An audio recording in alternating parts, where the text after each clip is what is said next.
On to the next part. A few minutes later, Sonny was yawning while several policemen were busy putting him in restraints. Soon he was fastened into a bulky chair that looked like a weird mix between a hospital bed and a torture device. The room they were in was situated in the basement of the police station, with thick armored walls and a formidable-looking vault door. Other officers were standing near the walls, with automatic rifles in their hands and grim expressions on their faces. Sonny did not particularly care about them. The only thing he could think about was how much he wanted to sleep. Finally, the vault door opened and a grey-haired policeman walked in. He had a seasoned face and stern eyes, looking like someone who had seen a lot of terrible things in his life.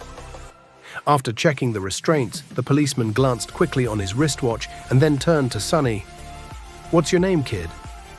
Sonny blinked a few times, trying to concentrate, then shifted uncomfortably. "Sunless?" The old policeman raised an eyebrow. "Sunless? That's a strange name." Sonny tried to shrug, but found himself unable to move. "What's so strange about it? At least I have a name. Back in the outskirts, not everyone even gets one." After another yawn, he added, "It's because I was born during a solar eclipse. My mom had a poetic soul, you see.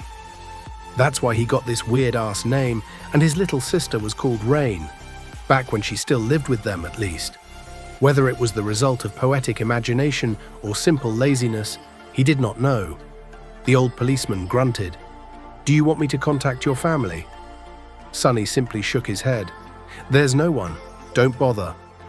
For a second, there was a dark look on the policeman's face. Then his expression turned serious. "All right, Sunless. How long can you stay awake?" Not long." The policeman sighed. "Then we don't have time for the full procedure. Try to resist for as long as you can and listen to me very carefully, okay?" Not waiting for a response, he added, "How much do you know about the nightmare spell?" Sonny gave him a questioning look. "As much as anyone, I guess? Who doesn't know about the spell? Not the fancy stuff you see in dramas and hear in the propaganda broadcasts. I mean, how much do you really know?" That was a hard question to answer. Don't I just go into the dream realm, kill a few monsters to complete the first nightmare, receive magic powers, and become an awakened? The old policeman shook his head. "Listen carefully. Once you fall asleep, you will be transported inside your first nightmare. Nightmares are trials created by the spell. Once inside, you will meet monsters, sure, but you will also meet people. Remember, they are not real. They're just illusions conjured up to test you." "How do you know?" The policeman just stared at him. "I mean, no one understands what the spell is and how it works, right? So how do you know that they're not real? You might have to kill them, kid. So do yourself a favor and just think about them as illusions." "Oh." The old policeman waited for a second, then nodded and continued. "A lot of things about the first nightmare depend on luck. Generally, it shouldn't be overwhelmingly hard. The situation you're in, the tools you have at your disposal, and the creatures you have to defeat should be within the range of your abilities at least. After all, the spell sets up trials, not executions.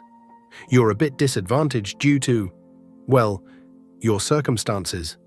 But kids from the outskirts are tough. Don't give up on yourself just yet." "Uh-huh."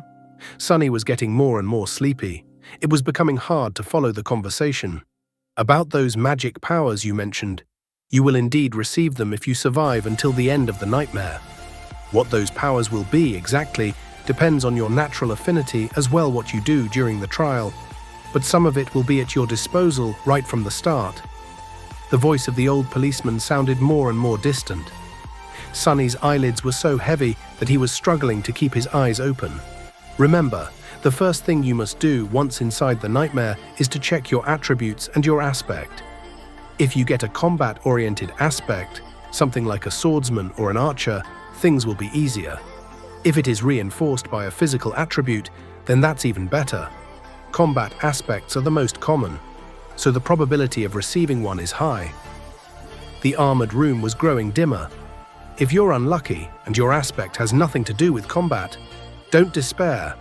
Sorcery and utility aspects are useful in their own ways. You'll just have to be smart about it. There are really no useless aspects. Well, almost. So just do anything in your power to survive.